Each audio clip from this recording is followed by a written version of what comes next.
YouTube चॅनलवरती तुमचं सर्वांचं खूप खूप स्वागत आहे। समया खूप मोठ्या आहेत, समयांचे वेगवेगळे पार्ट आहेत। हे सर्व पार्ट घासून झाले, त्या कामासाठी जवळजवळ 2 ते 2.5 तास लागलेत। समयांना घेऊन पण 13 ते 14 वर्ष झालेत। वर्षातून फक्त एकदाच त्या बाहेर काढत असते। काढल्याच्या नंतर त्या व्यवस्थित स्वच्छ करून मगच महालक्ष्मीच्या पूजेसाठी लावत असते। परत 2 दिवसांनी स्वच्छ करून चकाचक घासून त्या पॅक करून ठेवून द्यायच्या। समयांसोबत दुसरी पण देवाची भांडी असतात, तांब्याचे ताट, कलश, पंचारती, ते पण स्वच्छ करून ठेवावे लागतात। ही आहे पंचारती, खूप मोठी आहे, अर्धा किलो ते पाऊण किलोच्या जवळजवळ आहे। हातात पण धरता येत नाही, खूप हात गळून जातो आरती करताना। आता संध्याकाळचे 8:30 ते 9 वाजलेत। केल्या महालक्ष्मी उभ्या, यानंतरची सर्व मांडणी सकाळी करायची। सकाळचे आता 7 वाजले, उठून फ्रेश झाले, राहिलेली सर्व मांडणी करून घ्यायची। महालक्ष्मीचा कळस, राशी, सर्व प्रकारचा फराळ, त्यानंतर आरती, मग चहा घ्यायचा। महालक्ष्मी सणासाठी काही फराळाचे पदार्थ बनवले।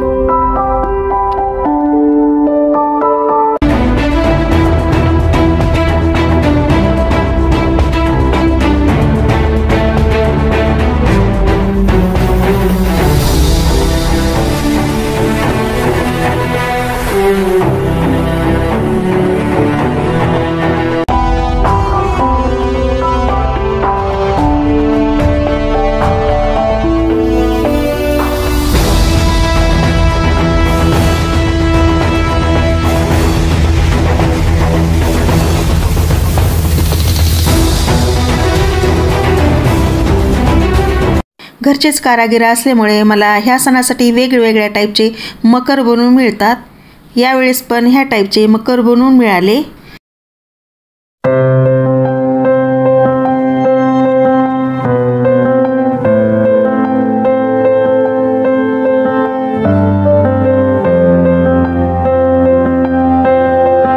आमच्या घरची 4 माणसे आणि बाहेरचे 6 जण जेवायला येणार आहेत। एकूण 10 माणसाचा स्वयंपाक बनवायचा। माझ्या मिस्टरांकडे एकूण 5 कारागीर आहेत, त्यातले 3 जण गावाला जाणार आहेत। 5 पैकी 2 कारागीर येणार आहेत, त्यांचे लेकरं आणि 2 घरच्या आमच्या मुली आहेत। एवढ्यांचा स्वयंपाक करायचा।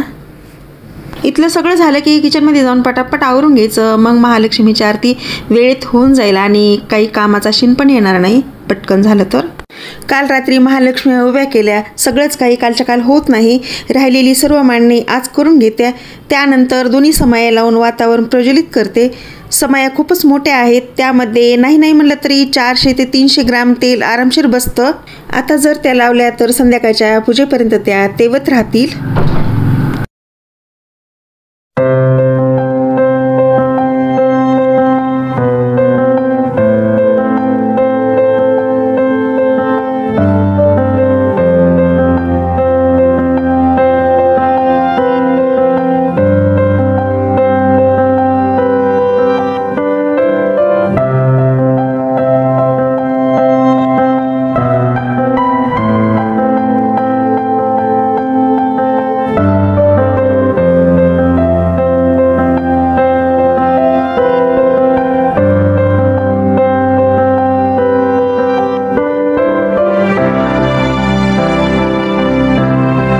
आता दिवस मावळला, संध्याकाळच्या आता 6:30 वाजलेत।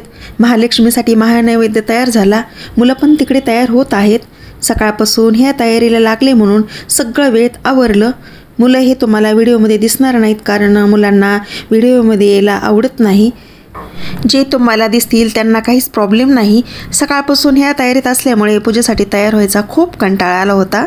सकाळी इथली सगळी मांडामांडी करून मी किचनमध्ये 12 वाजल्यापासून ते 5:30 वाजेपर्यंत काम करत होते। पहिलं सगळं स्वयंपाक करून घेतला, त्यानंतर किचनमधली आवरावर करून किचन वाटा स्वच्छ झाल्यानंतर आणि पडलेली सगळी भांडे घासून घेतली, त्यामुळे किचन खूप क्लीन झाले। सगळ्यांसाठी जेवणासाठी मी कालच केळीची पानं आणलीत, त्यामुळे ताटाचा प्रश्नच नाही। आमच्या इथे आजच्या जेवणासाठी केळीची पान वापरतात।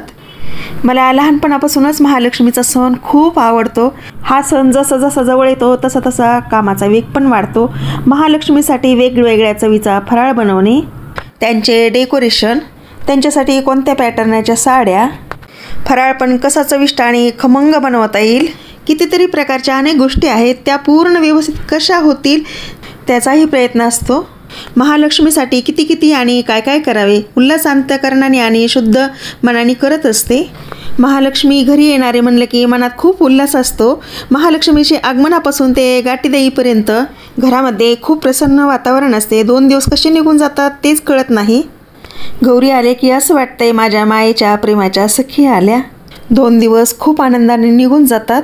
3ऱ्या दिवशी गाठी दिल्या की परत मन उदास होतं. तो पण दिवस हळदी कुंकू करण्यात निघून जातो.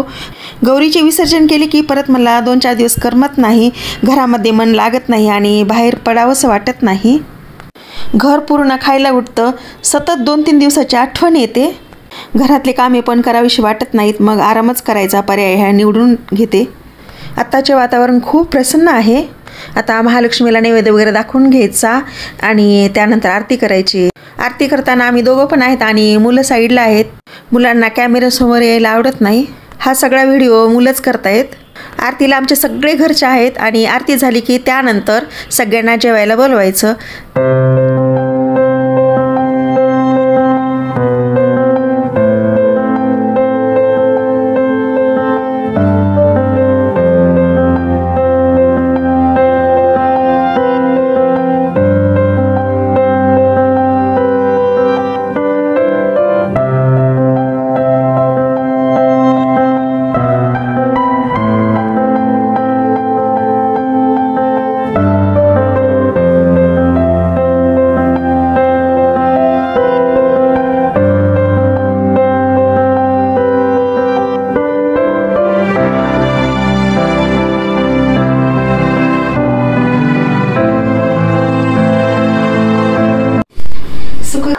दुःख करता वार्ता विघ्नाची वार्ता विघ्नाची पूर्वी प्रेम कृपा देवाची सर्वांगी सुंदर शेंदुराची होते शेंदुराची ते झळके माळ फळांची जय देव जय मंगलमूर्ती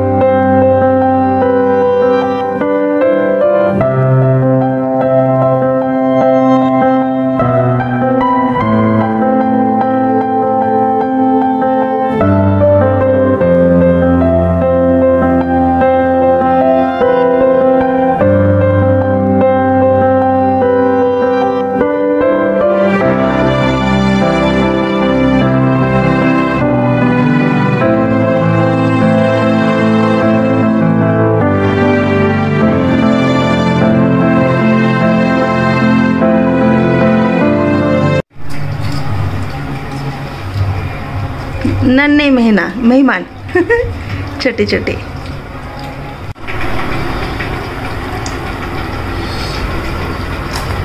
बाळाला छोटे छोटे केळीचं पान छोटा ग्लास